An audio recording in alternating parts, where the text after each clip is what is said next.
పరలోకం నుంచి వచ్చినటువంటి మాటలు స్నేహితుని గురించి ఏంటి? విడువక ప్రేమించును.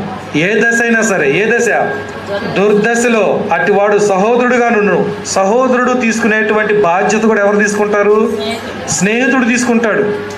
తల్లిదండ్రులైనను, అక్క చెల్లెండ్రులైనను, రక్త సంబంధికులైనను విడిచిపెట్టినా, ప్రేమలో ఎడబాటు వచ్చినా స్నేహితుడు మాత్రం ప్రేమిస్తూనే ఉంటాడు. మరణ పర్యంతం వరకు తన ప్రేమలో ఎటువంటి లోపాన్ని చూపించడు. ఇటువంటి గుణము యేసుక్రీస్తు వారిలో మనం చూడవచ్చు. మనం ఏ దశలో ఉంటే ప్రేమించాడు? యేసుక్రీస్తు వారు మనము ఏ దశలో ఉంటే ప్రేమించాడు? మంచి స్థితిలో ఉన్నప్పుడు ప్రేమించాడా? అపరాధముల చేతను, పాపముల చేతను చచ్చిపడి ఉన్న వారిని సైతము యేసుక్రీస్తు వారు ప్రేమించారు. బ్రతుకున్న వాళ్ళనే ప్రేమించట్లా. కానీ